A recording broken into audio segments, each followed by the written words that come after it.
Bem-vindo a mais uma edição do programa Coeducação, o espaço criado para pensar e repensar todo o ecossistema de educação e ensino em Angola.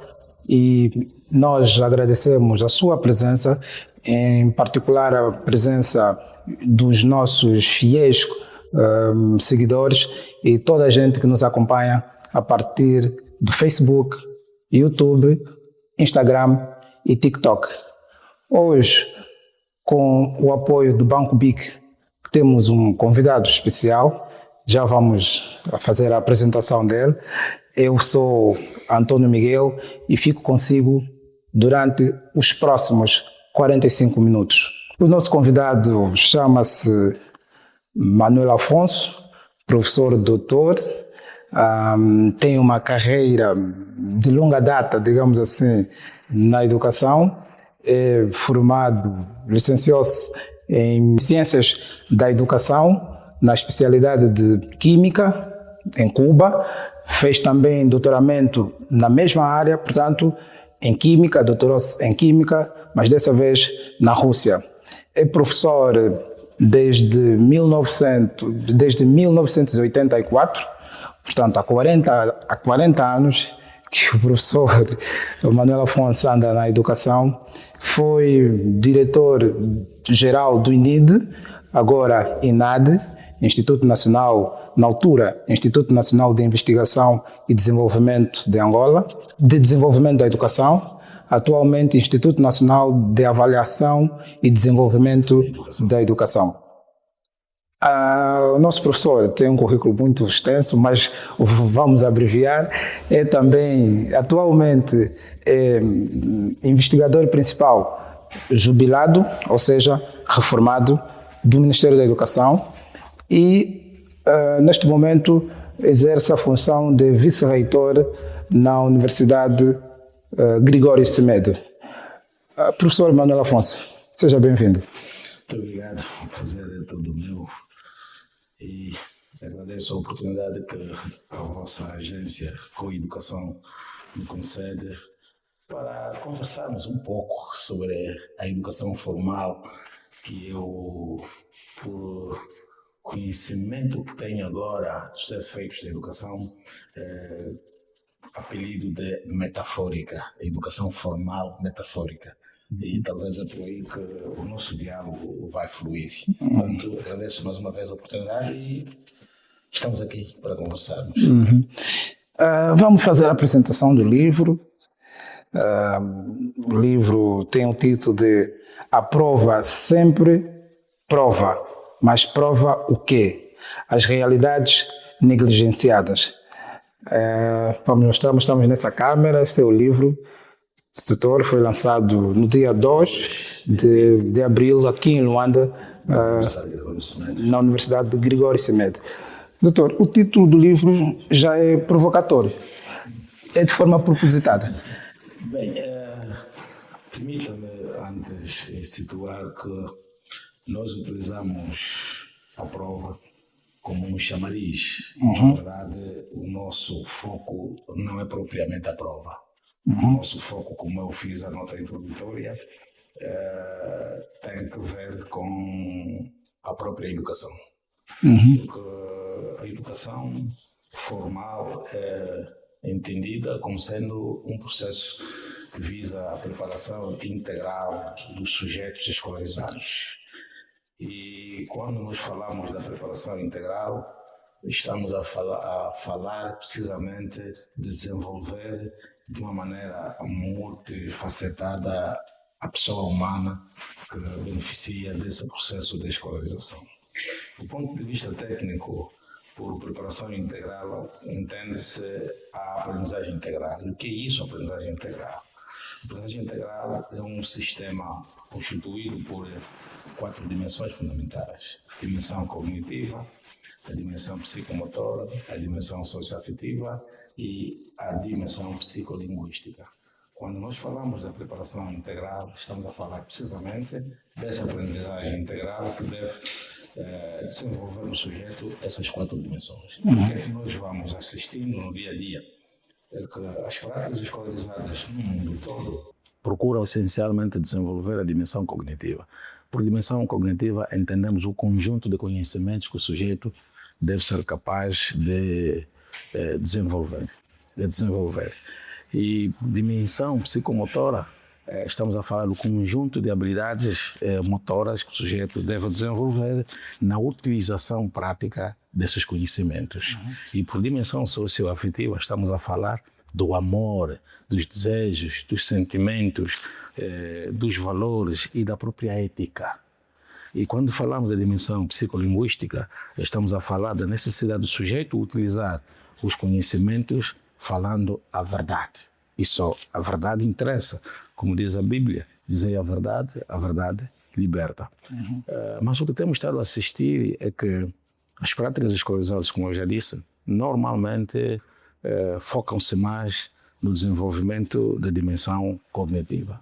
E é precisamente ali onde nós nos apegamos e procuramos despertar a sociedade de que, a continuarmos a realizar a educação formal nesses moldes, vamos perigando a continuidade da humanidade neste planeta Terra. Aliás, meio a brincar, meio a sério, eu tenho dito que o mundo está como está hoje, mais perigoso para a espécie humana fundamentalmente, porque a educação formal é metafórica. Metafórica porque, ao marginalizar, sobretudo, a dimensão socioafetiva, o que nós procuramos desenvolver é a instrução. E pessoas instruídas chegam a ser mais perigosas do que as pessoas analfabetas. Aliás, Tomás Sankara já dizia que os escolarizados são mais perigosos que os analfabetos, porque os que produzem as armas nucleares, por exemplo, não são pessoas analfabetas. O que comandam a produção dessas armas nucleares, que projetam e orçamentam, não são pessoas analfabetas, são pessoas escolarizadas. Entanto, isto demonstra de facto que estamos mais preocupados com o ter e não com o ser. E é ali onde nós nos apelhamos para chamarmos a comunidade, a sociedade e todos que se interessam pelas causas da educação, no sentido de poderem compreender a partir desta obra que a educação formal, enquanto continuar a formar sujeitos só para o ter e não para o ser, também o que vamos fazendo é criar monstros humanos que vão colocar em perigo a continuidade da espécie humana neste planeta Terra. Se calhar alguns poderão pensar, mas como é que isto pode acontecer? Bem, aquelas armas nucleares que vamos produzindo com base nos conhecimentos científicos, técnicos e tecnológicos desavindos com a afetividade, naturalmente que um dia vão ser utilizadas. Aliás, já foram utilizadas. Nós sabemos que aconteceu na Segunda Guerra Mundial. E nada nos garante que amanhã não apareçam outras pessoas que tenham o propósito de poderem utilizá-las. Aliás, tem sido, digamos assim, um calcanhar de Aquiles entre as superpotências, parecendo que servem para persuadir os outros para que não ocorram ataques, mas quem sabe o que vai acontecer amanhã. E se forem utilizadas, naturalmente que vão colocar a humanidade em perigo para a sua continuidade nessa planeta Terra. Lembrando que a teoria mais aceita sobre o fim dos dinossauros diz-nos que havia caído sobre a Terra um asteroide e que terá criado um ambiente inóspito. Este ambiente cortara a cadeia alimentar até os dinossauros. E faltando os alimentos, os dinossauros foram extintos. Não será que nós, os humanos, por causa da educação formal metafórica, estamos a criar o nosso próprio asteroide? Portanto, essas são as questões que discuto na obra, ao mesmo tempo que nós mapeamos os elementos que consideramos serem negligenciadas, não a partir da prova, mas sim a partir da maneira como desenhamos a educação como tal e a maneira como nós gerimos o currículo em processos de ensino e aprendizagem normalmente desavindos da avaliação, porque a avaliação comumente afundada em provas, e agora, no caso de Angola, estamos a defender os exames nacionais, Isto faz com que nós discutamos as realidades que vão sendo negligenciadas e que, de facto, vão tributando para que a humanidade vai criando as suas próprias ratoeiras, onde, eventualmente, será caçada. Doutor, deu o exemplo digamos, da construção de uma bomba nuclear. Será que eu percebi bem? A construção de uma bomba nuclear é sinônimo de que a educação falhou? Pode ser um dos exemplos de que a educação formal falhou. Falhou por quê? Porque, repito, a educação formal como eu já disse, um processo, um mecanismo que visa a preparação integral dos sujeitos. Se é para a preparação integral dos sujeitos, então significa que a educação deveria ser um motor de produção de objetos que efetivamente toda a humanidade precisa para sobreviver. Será que todos nós precisamos da bomba nuclear? Por que precisamos da bomba nuclear? Para quê? E olha que a produção de uma bomba nuclear... Mas isso seria... Permita-me só, veja que a produção de uma bomba nuclear não leva menos de 60 milhões de dólares. E um saco de arroz, quantos dólares custa?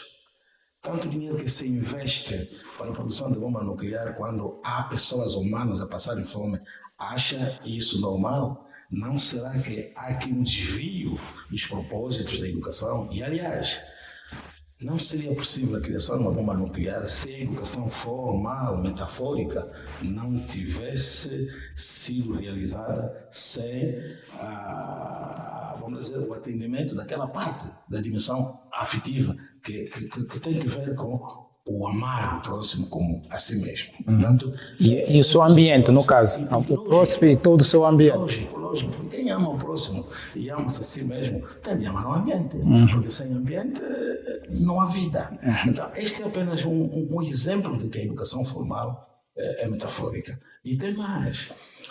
Se partirmos do conhecimento bíblico,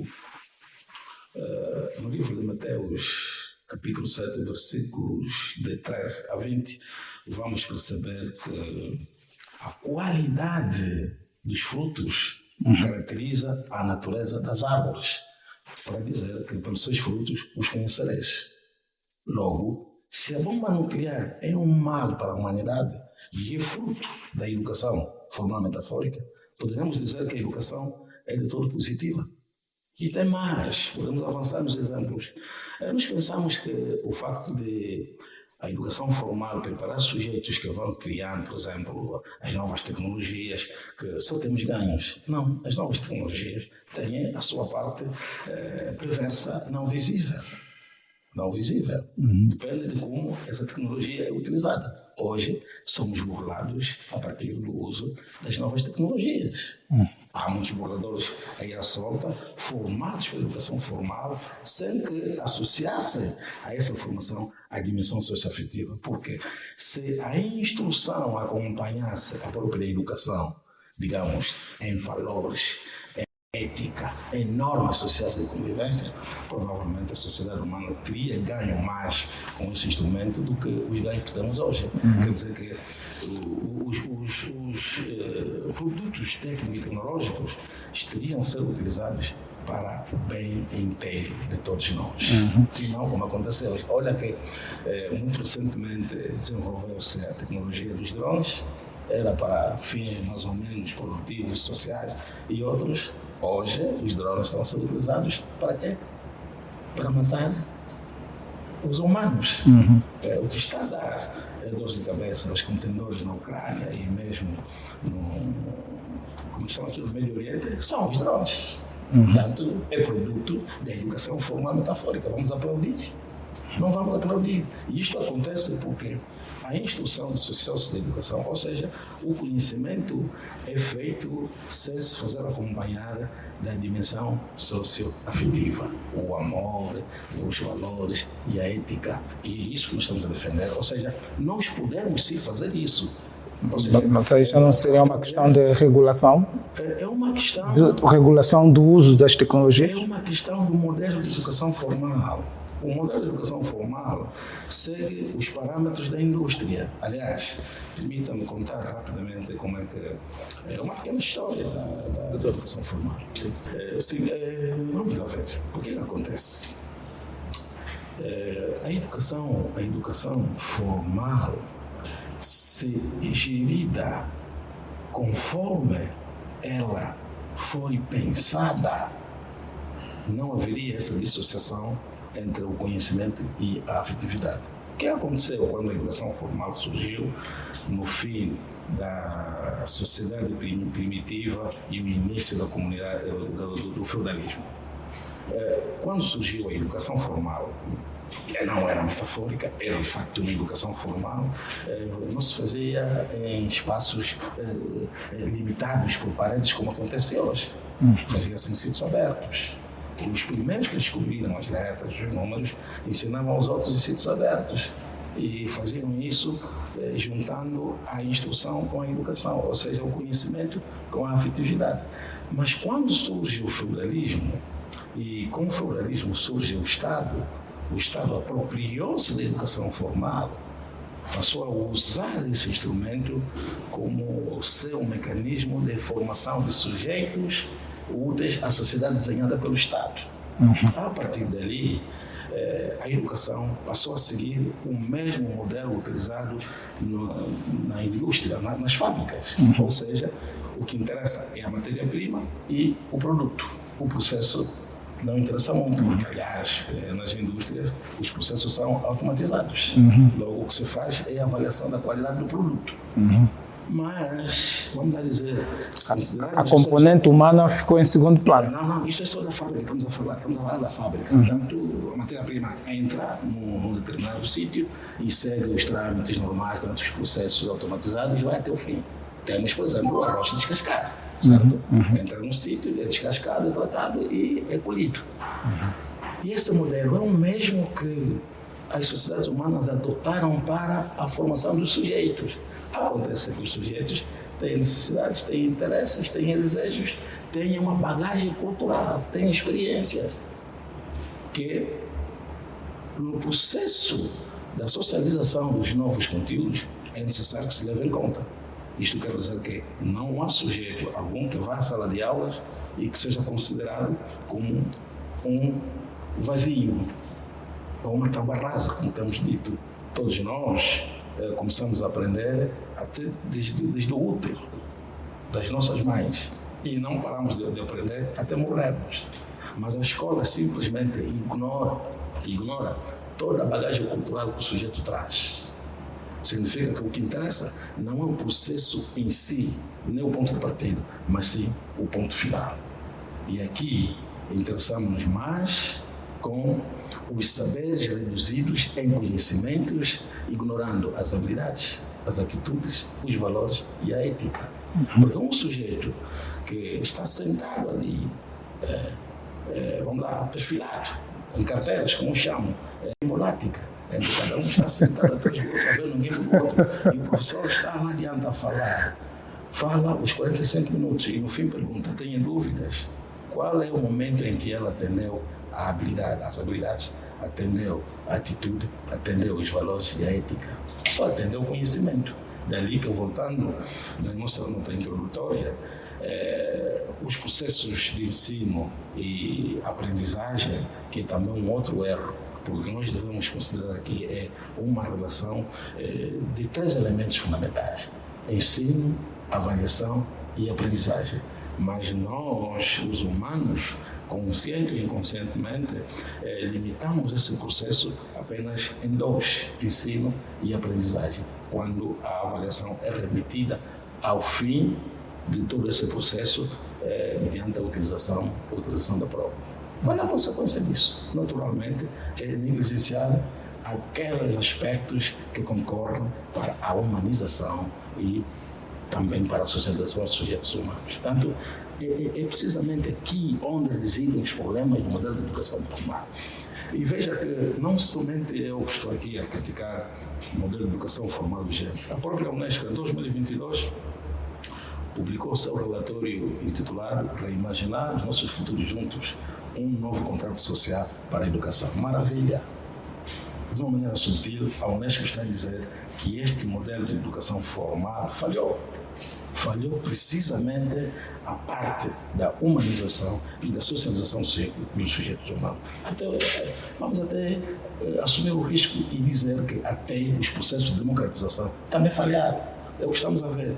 Quando um país pequeno, em defesa dos seus interesses, ataca outro país, é antidemocrático. Mas quando um país potente, grande, ataca um país pequeno, já está a levar a democracia. Então, onde é que estão os processos de democratização que a educação formal foi capaz de desenvolver nos sujeitos? Veja que, como dizia e repito o Tomás Sankara, os escolarizados são mesmo mais perigosos que os analfabetos, porque lá nas nossas aldeias, no Quimo, onde os analfabetos, diríamos, entre aspas, porque os analfabetos também não sei se têm alguma coisa, há mais amor, há mais socialização e há mais democratização do que em cidades. Eles já se conhecem, saúdam-se mutuamente, preocupam-se com a vida dos outros, mas na cidade cada um por si e Deus por todos. É o resultado que eu imputo também à educação formal, que eu considero ser metafórica. E como é que se muda o quadro na realidade angolana? Bem, se calhar interessa aqui situar o que é que se passa no mundo da educação, porque a metaforicidade que eu atribuo à educação caracteriza-se de diferentes maneiras em diferentes contextos. Por exemplo, em países como Irão, Rússia, Estados Unidos, China, Inglaterra, Japão, Alemanha, esses países todos que pertencem, digamos assim, o leque de países considerados ditos desenvolvidos. Ali, a educação metafórica é substituída por uma instrução completa, porque também a própria instrução não se dá do mesmo jeito em todos os países. Dali que eu categorizo a instrução em três grandes grupos. Há o grupo de países que realizam a instrução completa, há o grupo de países que realizam a instrução incompleta e há um grupo de países que realizam a instrução igualmente metafórica como a própria educação. Então, Angola está em que grupo? Se calhar, pela explicação que eu vou dar, o Carlos jornalista poderá situar em que grupo é que está Angola. Os países que produzem a instrução completa são aqueles que formam cabeças de obras que tomam conta dos processos de desenvolvimento científico, técnico, tecnológico e econômico. Esses países têm o poder industrial bastante desenvolvido e são esses que comandam, que decidem, os que pertencem àquele grupo lá das Nações Unidas que decidem tais 5 países membros permanentes, não é? E depois vêm os outros países que vão formando, vão produzindo a instrução incompleta. Aqui formam ao mesmo tempo cabeças de obras e mãos de obra. Qual é a diferença? Os dois modelos de instrução completa e instrução incompleta é que os que fazem a instrução completa, dos 5 pilares da educação que a Unesco propõe, nomeadamente aprender a conhecer, aprender a fazer, aprender a desaprender para reaprender, aprender a viver e aprender a conviver, aprender a ser, perdão, e aprender a conviver, esses países que fazem a instrução completa utilizam 3 pilares. O aprender a conhecer, aprender a fazer e o aprender a desaprender para reaprender. Mas na mesma excluem os outros 2 pilares humanizadores, socializadores, que são o aprender a ser e o aprender a conviver.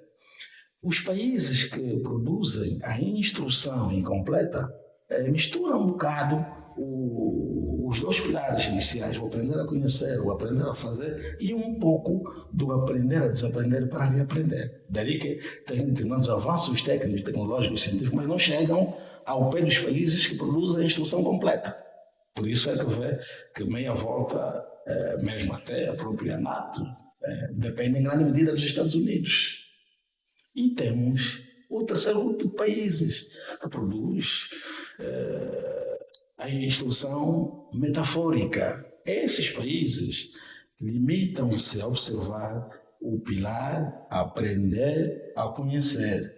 Às vezes, de maneira muito incipiente, conseguem fazer também um pouco do aprender a fazer, mas praticamente incipiente. Consequência, esses países produzem o que eu chamo de mãos de obra, sujeitos subservientes, pouco críticos, menos criativos, que fazem com que os seus países exportem as suas matérias-primas aos países do primeiro e segundo grupo a um preço, diríamos, de pão, como nós os angolanos aqui nos referimos, e, em contrapartida, importem daqueles países os bens e serviços obtidos da matéria-prima que eles exportaram a preços baratos a preços exorbitantes, muito elevados. E então, como é que vê? Angola é um país produtor de bens e serviços, ou um país importador de bens e serviços. Então, aí está precisamente o que acontece com a educação formal metafórica traduzida em instrução que pode ser completa, incompleta ou metafórica. Como é que nós fazemos isso? É olhar para os escritos de Paulo Freire, de Lev Vygotsky, de Jean Piaget, de Isaac Paz, de João Milando, de Miguel de Volvo e de tantos outros, incluindo a própria Unesco no relatório que eu fiz referência, intitulado Reimaginar os nossos futuros juntos, um novo contrato social para a educação. De tal modo que nas práticas de gestão do currículo em sala de aula sejamos capazes de observar os 5 pilares: aprender a conhecer, aprender a fazer, aprender a desaprender para aprender, aprender a ser e aprender a conviver. Com isto, pensamos que podemos sim mitigar os efeitos negativos que a educação formal metafórica vai produzindo em relação aos sujeitos escolarizados, que são mais avariados, no nosso entender, corroborando com Tomás Sankara, do que os analfabetos. Portanto, esta é a razão que nos levou a escrever este livro, começando com a prova, mas na verdade o que nós estamos a mapear ali é o modelo de educação formal. E não só apresentamos os aspectos onde a dissonância que consideramos infelizes nos atos de preparação que se querem integrar os sujeitos, mas também apresentamos algumas propostas que podem ajudar a termos um rumo diferente. Do contrário, as sociedades humanas estão perfiladas no mesmo caminho dos dinossauros, para nos levar precisamente ao nosso extremo. Já começamos. Aliás, muitos duvidam daqueles para nos levar precisamente ao nosso extremo. Já começamos. Aliás, muitos duvidam daqueles enunciados bíblicos que dizem respeito ao fim do mundo. Mas nós estamos a preparar o nosso próprio fim. Porque ninguém sabe o que vai acontecer, embora a ciência tente aí dar algumas explicações, mas a ciência é falível. Ninguém sabe efetivamente o que vai acontecer quando aqueles arsenais que nós tememos, as armas nucleares, um dia forem efetivamente utilizadas entre as superpotências. E pelo que vemos, parece que nós estamos lá muito longe. Passa o pessimismo, mas parece que estamos muito perto de que essas armas um dia sejam. E o professor fala muito, digamos, dá exemplos com os grandes protagonistas da política internacional. Quando fala da educação, já deu aqui vários exemplos de grandes protagonistas da política internacional. Pensa, hoje, educação é mais do que um processo de ensino, é uma questão de soberania dos Estados. Bem, não deixa de ser uma questão de soberania, mas essa questão de soberania favorece mais aqueles países que conseguem produzir a instrução completa. Os outros que vão construindo a instrução incompleta, se não se alinharem aos que constroem a instrução completa, eu não sei se têm soberania. E os que produzem a educação formal traduzida, a instrução metafórica, essas, não sei se podemos falar efetivamente soberania do ponto de vista econômico, técnico e tecnológico. Talvez do ponto de vista político, sim, são soberanos. Portanto, podíamos também aqui dizer que a educação formal poderá sim servir de um elemento de soberania para todos os países se efetivamente o modelo for contextualizado e recontextualizado. Por exemplo, esse modelo de educação formal que nós em África utilizamos, inicialmente poderíamos dizer que chegou ao continente africano de barco. Basta lembrar quando aquele cão chamado Diogo escalou a foz no Rio Zaire. Ele veio já com efeitos da educação formal metafórica. E depois a seguir vieram outros que trouxeram todos os procedimentos possíveis de poder escolarizar os seus aqui dentro. E depois, mais tarde, começou a vir de avião e hoje vem da internet. Mas este modelo, por exemplo, no caso concreto do continente africano, não se identifica com o nosso modelo de educação ancestral. Não se identifica, porque na nossa educação ancestral não há pedagogia no Ngimbo. O que há é pedagogia no Muzumbo. Os assuntos são resolvidos em roda. E lá, aliás, no dia a dia, mesmo lá onde esse modelo de educação tem origem, não vai encontrar uma família em que os pais estão sentados à frente e os filhos atrás. Todos sentam à volta de uma mesa ou uma forma de meia-lua. Então, por que o modelo de educação formal, que se diz que é um mecanismo da preparação dos sujeitos para a vida, não prepara os sujeitos para a maneira como a vida é feita no dia a dia? Mas é realístico, doutor, é realístico hoje, nos dias, em pleno século XXI, educar as comunidades da maneira como se educava há anos, há séculos?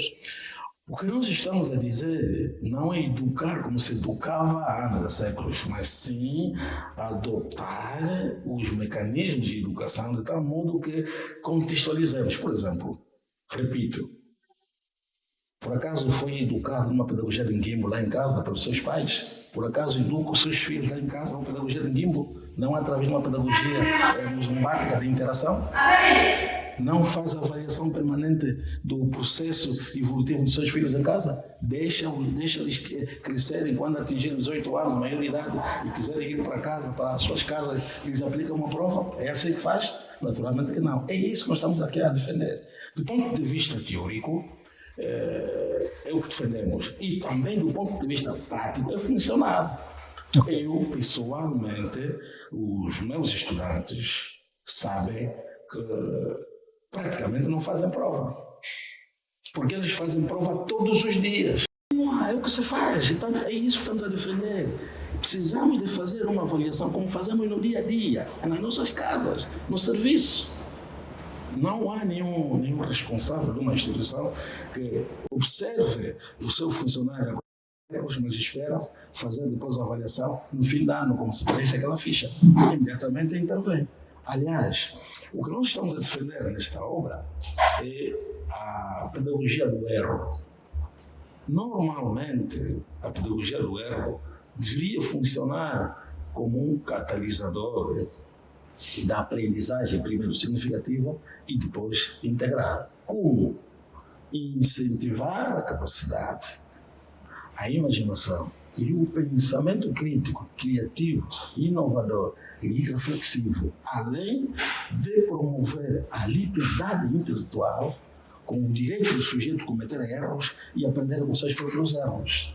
Aliás, Vygotsky, na sua teoria, Zona de Desenvolvimento Proximal, que tanto decorre na teoria socio-histórico-cultural, ele diz que todos nós temos determinadas situações, determinados assuntos que não conseguimos resolver sem apoio dos outros. E há aqueles que nós conseguimos resolver com o apoio dos outros. Então, e aqui nessa zona de desenvolvimento proximal, entre aquilo que o sujeito, em processo de construção histórico-social, é capaz de resolver sozinho, e aquilo que não consegue resolver sozinho, que comete erro, o professor deve intervir. E o que acontece em casa, no dia a dia. O seu filho, se não consegue usar os talheres na mesa, o que o pai faz? Ensina-lhe. Não, espera no fim. E então, qual é a necessidade de lá no fim voltar a fazer a prova e lhe perguntar como é que se usa o talher? E tem mais.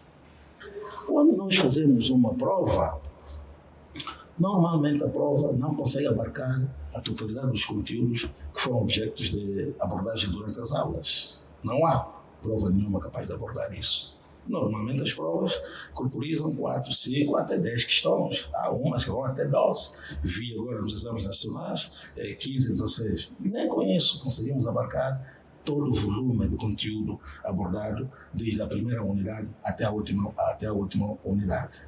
E o que acontece depois? O sujeito que tem 10 sobre 20, no caso da escala que varia de 0 ou de 1 a 20, passa. Estamos a legitimar o quê? A insuficiência.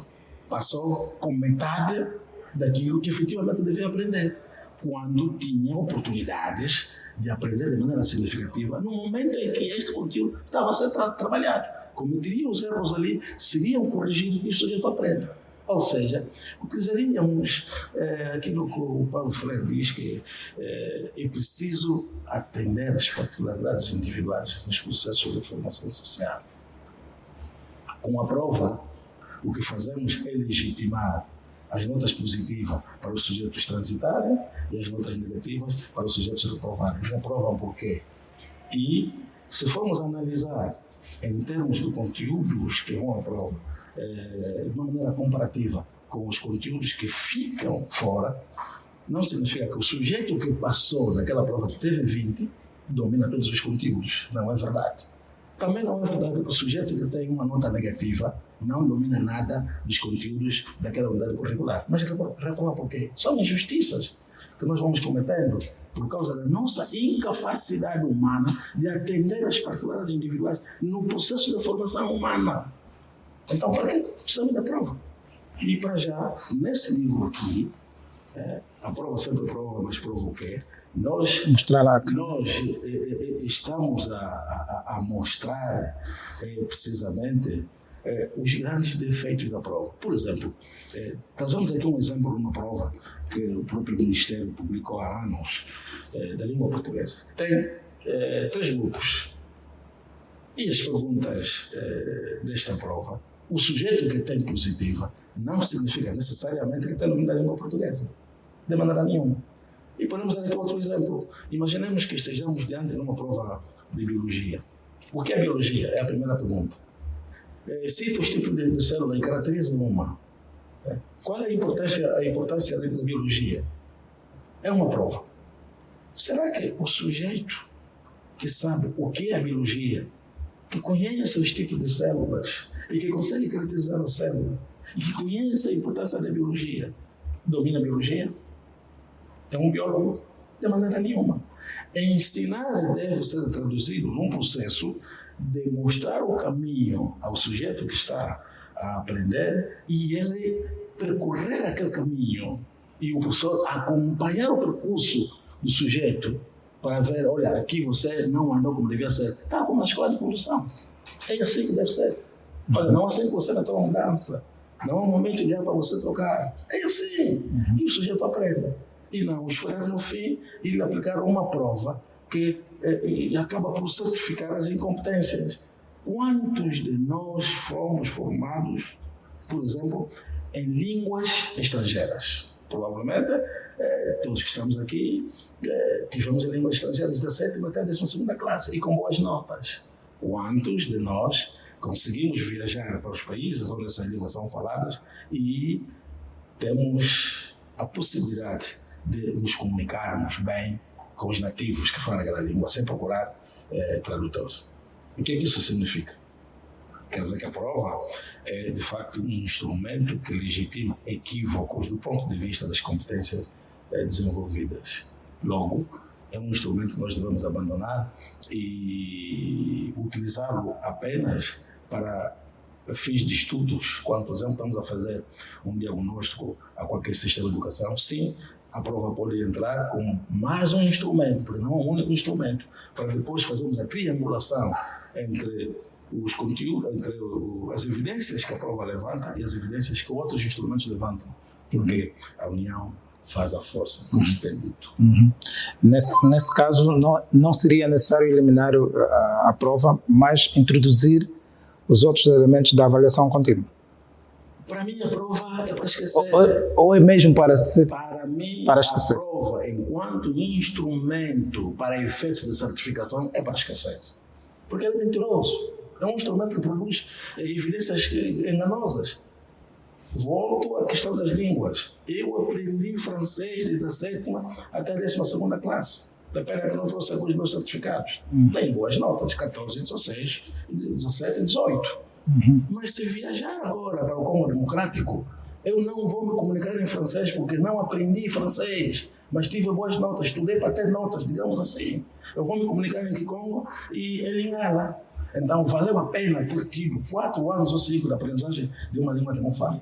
E quantas unidades curriculares acontecem o mesmo? Por isso é que temos nas sociedades humanas os chamados analfabetos funcionais. A escola os certificou como sendo bons, mas o dia a dia reprova essas pessoas porque as competências que a escola certifica não correspondem com as competências efetivas que deveriam ter produzido durante o processo de formação. Sabe quem é que revelou essas competências? É a prova. E tem mais. Ainda que pudéssemos utilizar na seleção dos conteúdos, e permita-me já dizer aqui que não há critérios objetivos para a seleção dos conteúdos que vêm à prova. Eu não conheço. Quer dizer, que dependem do bom senso do professor. Ele que escolhe o tipo de conteúdos, a quantidade de conteúdos que ele vai colocar na prova, do conceptor da prova. Será que os conteúdos que ele coloca na prova são os mais importantes? Como é que ele sabe que são os mais importantes? Tá? E se disser, não, mas tem sido uma amostra. Ok, mas é uma amostra intencional, não é probabilística. E se fosse ainda que fosse uma amostra probabilística, cairíamos naquilo que é moda mediana e média. Esses 3 elementos da estatística também, em grande parte, não produzem evidências que possam ser generalizadas para todos. Porque aqui onde estamos somos 3, eu, o Carlos jornalista e o nosso cameraman. Se formos a fazer a média do ponto de vista dos nossos valores financeiros, provavelmente o Carlos jornalista vai ficar pobre, porque o seu dinheiro todo vai ser dividido entre mim e o cameraman. Essa é a informação que se vai produzir. Mas isso é teórico, porque na prática nós seguiremos sendo pobres e você rico. E se formos para a mediana, naturalmente, como está no meio, também seria rico. E a conclusão seria que todos somos ricos. Não é verdade. Nós continuamos a ser pobres na prática, mas teoricamente ricos. E se fosse moda, significa que eu e o cameraman, pobres como somos, também o jornalista seria pobre, porque é a moda, o que mais se repete. Mas então, o ideal mesmo é fazermos aquilo que se faz no dia a dia das famílias. Avaliar a todos os momentos. Toda ação que o filho está realizando, que a esposa está realizando, e vice-versa, é objeto da avaliação. E tomamos decisões oportunamente e reorientamos. Mas então por que essas realidades são negligenciadas? Por causa de um modelo de educação formal que foi concebido olhando para um modelo de funcionamento da indústria. O que interessa é o produto e não o processo. Esquecendo-se que as indústrias têm os processos automatizados e trabalham com uma matéria-prima, diríamos assim, maioritariamente sem vida. Nós trabalhamos com seres humanos que pensam, que agem, têm interesses, têm sonhos, têm uma bagagem histórico-cultural que devemos valorizar. E nós não valorizamos. Valorizamos mais aquele conhecimento que a escola, vamos dizer assim, tem para socializar.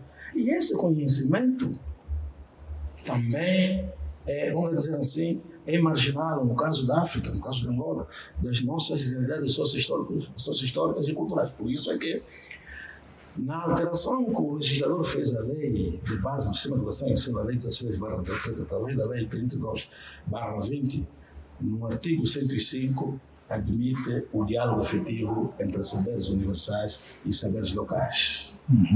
Porque Paulo Freire deixou-nos um legado em que diz que não há saber mais nem saber menos, há simplesmente saberes diferentes. Boaventura Sousa e Santos diz-nos que é preciso trabalharmos na ecologia de saberes. E hoje a Unesco nesse relatório que fiz referência muito recentemente, admite a necessidade de as escolas trabalharem para uma aprendizagem ecológica. No currículo do sistema da educação e ensino de Angola, uma única coisa, o que é que mudaria? Eu mudaria a natureza dos saberes curriculares que conformam este currículo. Este currículo é uma colônia de saberes universais. Nós precisamos descolonizar o currículo angolano para fazer com que os estudantes angolanos comecem a aprender de uma maneira diferente aquilo que eles sabem a partir do senso comum. E dali partirmos para o diálogo com os saberes universais. E permita-me só aqui dar um exemplo. Por exemplo, quando o professor de Química vai ensinar reação química, que é a transformação dos reagentes em produtos, e depois dá um exemplo, isso está errado. Portanto, em primeiro lugar, valorizar os saberes locais para pô-los a dialogar com os saberes universais, porque os próprios saberes universais são produzidos em dois momentos, desde o nível empírico até ao nível teórico. Só que a partir do momento que são teorizados, podemos assim dizer, estão purificados. Para a sua compreensão é necessário que haja alguém que entenda como é que isto funciona para levá-los ao conhecimento dos sujeitos em construção histórico-social. Então, por que é que não começamos da sua origem? Eu, quando digo que precisamos valorizar os saberes locais, em outras palavras, estou a dizer o mesmo que o caro jornalista está a dizer. É necessário valorizar os saberes locais. É necessário valorizar o ponto de partida de cada sujeito. Do contrário, vamos continuar a formar as famosas mãos de obra no lugar de cabeças de obra. Teria-se também várias línguas para esse processo do ensino. Quer dizer que na região em que se fala umbundo, a transmissão do conhecimento seria na língua umbundo. E assim sucessivamente. É isso que defende? Eu vou se calhar retomar a sua pergunta que me colocou antes, que queria saber se eu defendia exatamente o que estou a defender hoje, na altura que eu era diretor-geral do INID. E vou dizer que sim, eu defendia isto antes, tal como venho defendendo as línguas locais. Bem, veja que até hoje nós não temos um conceito unificado e, vamos assim dizer, consensualizado sobre a denominação das nossas línguas. Uns dizem línguas nacionais, outros dizem línguas angolanas de origem africana, outros, como eu, dizem línguas locais, mas não interessa qual é o figurino que as nossas línguas venham tomar do ponto de vista conceptual em relação à sua denominação. O mais importante é que essas línguas sejam incorporadas no sistema de educação e ensino. Já vários países fazem isso, a África do Sul faz isso, Moçambique, que praticamente tivemos a independência no mesmo ano, mas em meses diferentes, já tem o ensino bilíngue. E por que é que nós insistimos em ensinar tudo a todos numa língua que nem todos dominam a de início? Quantas crianças em Angola entram para a escola e não conseguem aprender coisas básicas que eles sabem no dia a dia? Por exemplo, ensinar a uma criança que tem como língua materna o Kikongo, o 10 mais 1, 10 mais 2, 10 mais 20, 10 mais 9, é perder tempo. Se ensinassem Kikongo primeiro, esse 10 mais 1, porque 10 mais 1 em Kikongo é Kumiemose. O 12 é Kumiezo. Significa para as nossas línguas, penso que em todas as línguas deve ser assim, mas em Kikongo é assim. A partir do 10 até 19, tudo é soma. Do 20 em diante, tudo é soma. Mas nós perdemos tempo a ensinar a criança, que já sabe disso, desde a casa dos seus familiares. 10 mais 1, 10 mais 2. Brincadeira.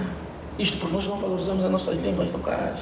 Se ensinássemos as línguas locais, a criança só iria aprender o 10. Como é que se escreve o 10? Como é que se escreve o 1? E como é que se escreve o 11? Porque eles já sabem que o 11 é 10 mais 1. Como é moça. Está aí dito. Logo, é urgente que os legisladores repensem na alteração da lei de bases do sistema de educação e ensino. O artigo 16 no seu número 1, em que o Estado angolano assume o ensino na língua portuguesa, embora no artigo, no número 2 e 3, abre uma exceção, eu penso que depois de 50 anos de independência é contraproducente. É necessário que o número 1 diga assim taxativamente: o ensino em Angola é feito em 2 línguas. A língua portuguesa e a outra língua local que aquele sujeito fala. E concebemos os materiais nessas 2 línguas, tal como a África do Sul faz, Moçambique está a fazer, aquilo que o Congo Democrático faz. São nós aqui na região parece que continuamos a insistir a utilizarmos a nossa língua de herança colonial. Mas não significa que, ao ensinarmos as crianças na língua local, não se ensine a língua, vamos dizer, oficial. Ele tem que aprender a língua oficial, porque depois, com o andar do tempo, como fazem os outros, primeiro uma percentagem para o ensino de línguas locais. Essa percentagem, com o andar do tempo, de uma classe a outra, vai reduzindo. E vamos chegar a um momento em que eles já dominam a língua portuguesa, então começam a aprender tudo em língua portuguesa. Agora, o que nós fazemos é uma injustiça social. Porque aquelas crianças que não aprendem os saberes universais na língua portuguesa, porque têm que aprender primeiro a língua portuguesa, são injustiçadas. Imagina, por exemplo, que nós os dois viajemos agora para a China e vão nos ensinar um mais um em chinês. Vamos aprender? Imagina, vamos aprender? Um mais um. Não vamos conseguir, porque em primeiro lugar nós sabemos o que é isso em chinês, o que é isso mais. Vamos reprovar. Então, até a criança aprender a língua portuguesa, ali é que ela desponta e começa a aprender. Por isso que, em 2018, um dos representantes do Banco Mundial disse-nos de cara que os angolanos estudam 9 anos, mas aprendem apenas o equivalente a 3 anos. Está registrado. E foi na nossa televisão pública que disse isso. Okay. Por que isso acontece em grande maioria? Não é que seja a única justificativa. É porque o currículo traz saberes que não dialogam com as nossas realidades socio-históricas e culturais. Segundo, muitas crianças aprendem esses saberes que não dialogam com a nossa realidade numa língua que eles ainda não dominam. Até aprender a língua já passaram anos. Portanto, este é um dos fatores também que devemos considerar no desenho do currículo. E lembre-se, penso que também esteve no Ministério comigo, né? Nós fizemos o INACUA. O INACUA deu-nos indicadores fundamentais sobre o que nós devemos mudar no currículo angolano. Nós fizemos um estudo chamado INACUA. O que é isso, INACUA? Inquérito Nacional para a Adequação Curricular em Angola, onde envolvemos deputados, partidos políticos, polícia, zungueira, professor, toda a comunidade, toda a sociedade angolana participou desse estudo, através de uma amostra probabilística. E os resultados estão ali, foram publicados em livro. E todos disseram que sim, precisamos de um currículo cujos saberes dialoguem entre os universais e os locais. Nós estamos a fazer. E também disseram que a avaliação deve ser processual, em detrimento da prova, que de facto a prova é um instrumento, como eu estou sempre a dizer, de legitimação de injustiças. Há sujeitos que reprovam na prova, não é que efetivamente não saibam, e há sujeitos que aprovam na prova, não é que efetivamente dominam aquele conteúdo, não. Para você que só nos acompanha agora, saiba que nós, com a ajuda do Banco BIC, o banco que investe na educação dos angolanos, estamos a conversar com o professor Dr. Manuel Afonso, que vai nos contando a sua experiência de mais de 40 anos de profissão na educação e também está a falar conosco sobre o seu livro intitulado A Prova, Prova Sempre, mas prova o quê? As realidades negligenciadas, não é assim, doutor? É isso. Doutor, Angola, olhando para aquilo que se faz nos países da SADC, que exemplos a nível da região Angola podia, estamos a falar do ponto de vista da educação, podia já começar a seguir, e quais são aqueles que não deve, digamos, copiar? Bem, Eu penso que Angola tem um potencial intelectual muito importante. Durante os 50 anos, felizmente, o Estado angolano investiu seriamente na formação de quadros, mandando bolseiros em diversos países. Eu sou um exemplo disso. Eu formei-me na licenciatura em Cuba e fiz o doutoramento na Rússia, tudo às expensas do Estado angolano. E hoje há muitos angolanos, eu que já referenciei, por exemplo, temos o João Milano, temos o Isaac Paz, temos o Chocolate Brás, Miguel Divo, e até deputados, amigos da Chivuguvu. Temos aqui uma nata intelectual muito forte. Nós não precisamos, vamos assim dizer, copiar de ninguém, precisamos criar o nosso próprio caminho, olhando para as falhas que o modelo de educação vigente tem. E nós podemos fazer isso, sem depender de ninguém. Hoje temos muita gente que discute currículo, muita gente que discute avaliação, muita gente que discute políticas educativas. Podemos. Será que Angola é um país que foi criado apenas para seguir os exemplos dos outros, não para dar exemplos? Nós demos o exemplo de como se cria a paz. É uma questão de tomarmos decisões e avançar. Falta de ambição, doutor? Pode faltar tudo, mas para mim temos tudo para que Angola tenha um modelo de educação seu, produzido aqui, e que vai dar exemplos onde os sujeitos sairão da escola efetivamente preparados de maneira integral. Porque as famílias angolanas já fazem isso. É só levar esse modelo para as instituições de ensino e podemos. Falta o quê? Não falta nada. Professor, qual é a diferença de gerir currículo a nível nacional, enquanto diretor do INID, do extinto INID, e agora gerir formação a nível do ensino superior? Bem, eu desde sempre estive nos dois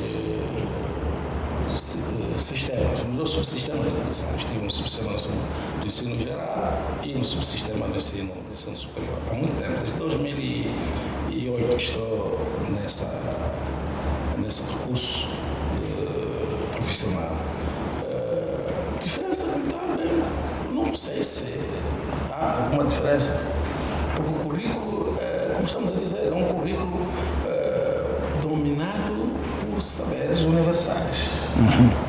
E o mesmo que eu fui fazer no ensino não superior é o que faço agora no ensino superior, procurar gerir o currículo de uma outra maneira e trazer exemplos do dia a dia para relacionar os conteúdos que planifiquei para aquela aula com a realidade objetiva em que o sujeito vive.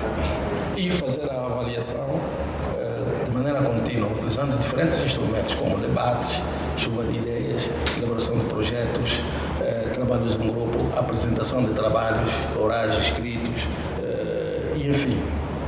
E nós vamos identificando as necessidades de aprendizagem de cada estudante e imediatamente vamos agindo para que ninguém possa ficar atrás, como também um dos lemas da própria Unesco.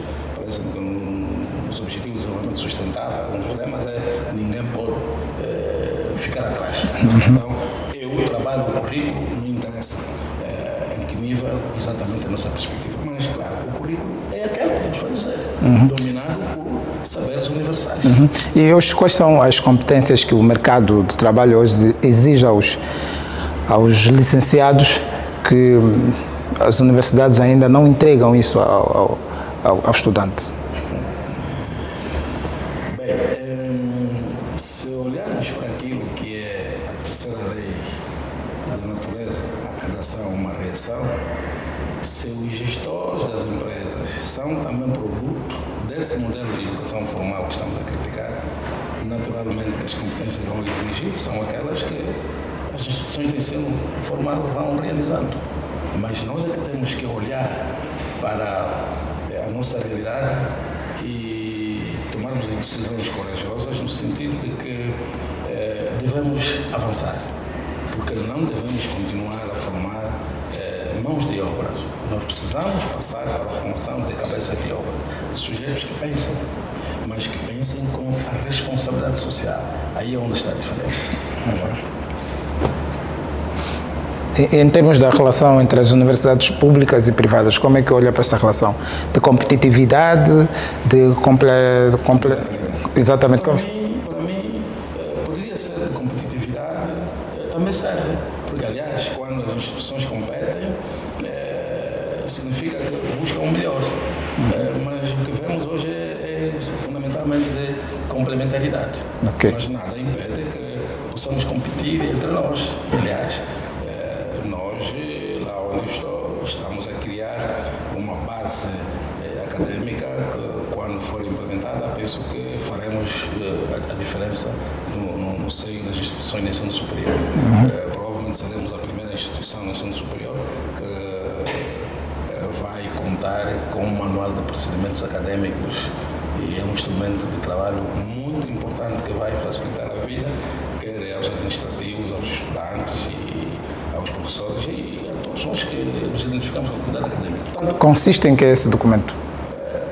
Não posso revelar. Vamos aguardar quando o documento for já tem data marcada para introduzir? O processo de legitimação social, porque nós agora mudamos o mecanismo de construção de normativos institucionais, criamos uma comissão, a comissão produz, leva a discussão com a sociedade académica para poder também tributar com o seu saber, de modo a tornarmos mais rico o documento e melhorado antes de ser aprovado pelo órgão que compete aprovar e a partir dali metemos então em funcionamento. Portanto, são documentos que estamos a elaborar que podemos assim dizer que todo mundo, quando os documentos forem colocados à disposição da comunidade académica, vai identificar-se com eles porque tem a sua participação. Ou seja, estamos a fazer uma produção democrática dos documentos. E eu penso que este é o caminho, porque todo mundo tem sempre alguma coisa a dar. Ninguém aqui é tábua rasa ao ponto de não poder tributar com nada. Ninguém é tão rico do ponto de vista dos saberes que pode dar tudo sozinho, sem que os outros participem. Portanto, se somos seres sociais, então as nossas práticas devem ser caracterizadas pela sociabilidade. O Inarés há pouco tempo, digamos, reprovou mais de 200 cursos em várias universidades do país, públicas e privadas. O que é que lhe parece? Bem, acho que não deveríamos colocar a situação, ou seja, a questão nesses termos. Não é que o Inarés tenha reprovado cursos, não. Os cursos é que não reuniram os requisitos para que pudessem ser acreditados. As universidades autorreprovaram-se. É assim, cada um de nós é responsável pelos seus atos. Se não fosse, os crimes nunca existiriam. Significa que existem normas. O Ministério do Ensino Superior de Ciência, Tecnologia e Inovação tem um leque de normativos que vale a pena até aplaudirmos de pé sem chapéu na cabeça. Tem muita coisa boa nesses normativos. Acontece, porém, que por várias razões as instituições de ensino nem sempre estão em condições de cumprir com aquelas normas todas. Mas é por aí. Se nós queremos ter um sistema de educação que forme cabeças de obras, o caminho é este. Cumprirmos com aquilo que está estabelecido. Do contrário, estaremos sempre a praticar aquilo que uma portuguesa chamada Roldão disse, a infidelidade normativa. Significa que as instituições que viram seus cursos aprovados têm alguma infidelidade normativa no cumprimento daquilo que o Ministério do Ensino Superior, portanto, emana. E a Universidade de Gregório Semedo viu também algum curso a ser, digamos, reprovado? Acho que aqui uma tendência de pensar que os avaliadores são os responsáveis pela reprovação dos cursos, né? Não, a Universidade Gregório Semedo, todos os seus cursos foram felizmente acreditados. Nenhum curso foi, portanto, catalogado como não observador dos requisitos necessários para o seu funcionamento. Portanto, nós estamos de parabéns neste quesito. Ok. O tempo é sempre curto, é como o dinheiro, né? O dinheiro nunca chega. Nunca chega. Portanto, caros seguidores e toda a gente que nos acompanha, muito obrigado. Chegamos ao fim do nosso programa Coeducação, o espaço pensado para pensar passo pleonasmo e repensar a educação em Angola. Na próxima terça-feira, à mesma hora, estaremos aqui. Doutor, não sei se quer fazer alguma consideração do seu livro ou alguma coisa antes de despedirmos efetivamente dos nossos telespectadores e internautas, digamos assim. Portanto, devo mais uma vez agradecer a oportunidade que o vosso programa me concede para falarmos da educação formal no seu todo, enquanto modelo fracassado no quesito preparação integral dos sujeitos escolarizados. É um tema que eu abordo aqui neste livro, embora o título do livro seja A Prova Sempre Prova, mas prova o quê?